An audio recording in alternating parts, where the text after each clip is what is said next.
दिल्ली की एक बरसाती शाम थी। सड़कें भीगी हुई थीं और हवा में मिट्टी की खुशबू घुली हुई थी। नैना एक छोटी सी किताबों की दुकान में खड़ी थी। उसे किताबें पढ़ने का बहुत शौक था। वह एक उपन्यास ढूंढ रही थी कि तभी ऊपर रखी किताब लेने के लिए उसने हाथ बढ़ाया। उसी समय दूसरी तरफ से किसी और का हाथ भी उसी किताब तक पहुंच गया। दोनों के हाथ एक दूसरे से टकरा गए। सॉरी, दोनों ने एक साथ कहा। दोनों मुस्कुरा पड़े। आप पहले ले लीजिए, लड़के ने कहा। नहीं, आप ले लीजिए, नैना बोली। लड़के ने मुस्कुराकर कहा, लगता है हमें एक जैसी किताबें पसंद हैं। वह लड़का था आरव। यहीं से एक अनजान रिश्ता शुरू हुआ। अगले कुछ दिनों में दोनों की मुलाकातें बढ़ने लगीं। कभी किताबों की दुकान पर, कभी कॉफी कैफे में, कभी पार्क में। दोनों घंटों बातें करते। नैना को आरव की सादगी पसंद थी और आरव को नैना की मुस्कान। धीरे धीरे दोनों एक दूसरे की आदत बन गए। सुबह का पहला मैसेज, रात की आखिरी गुड नाइट, सब कुछ खास हो गया था। लेकिन किसी ने अपने दिल की बात नहीं कही। एक दिन दोनों बारिश में भीगते हुए सड़क पर चल रहे थे। नैना हंस रही थी। उसके चेहरे पर बारिश की बूंदें चमक रही थीं। आरव उसे देख रहा था। उसे पहली बार महसूस हुआ, वह सिर्फ दोस्ती नहीं थी, वह प्यार था। लेकिन उसे डर था, अगर उसने कह दिया और नैना ने मना कर दिया तो क्या उनकी दोस्ती भी खत्म हो जाएगी? इसी डर ने उसके शब्दों को रोक लिया। कुछ समय बाद नैना को नौकरी के लिए मुंबई जाना पड़ा।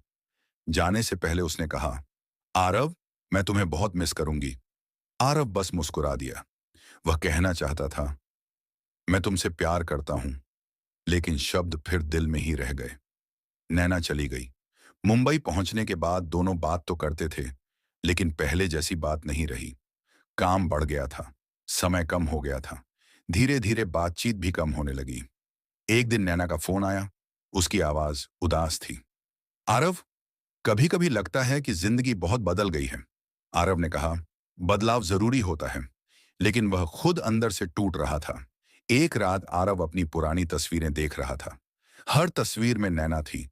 कहीं कॉफी पीते हुए, कहीं किताब पढ़ते हुए, कहीं बारिश में हंसते हुए।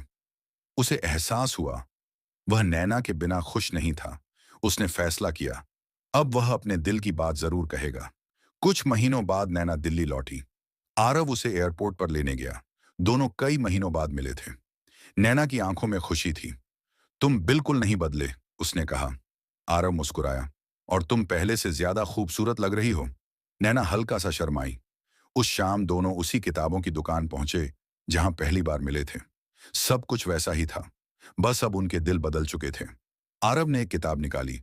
उसके अंदर एक छोटा सा पत्र रखा था। उसने वह पत्र नैना को दिया। नैना ने पढ़ना शुरू किया। प्रिय नैना, जब पहली बार तुमसे मिला था, तब नहीं जानता था कि तुम मेरी जिंदगी का सबसे खूबसूरत हिस्सा बन जाओगी। तुम्हारे साथ बिताया हर पल मेरे लिए खास है। अगर प्यार का कोई चेहरा होता, तो वह तुम्हारी मुस्कान जैसा होता। मैं तुमसे प्यार करता हूं। पत्र पढ़ते पढ़ते नैना की आंखें नम हो गईं। कुछ पल तक खामोशी रही। आरव का दिल तेजी से धड़क रहा था। उसे डर था, बहुत डर। फिर नैना मुस्कुराई।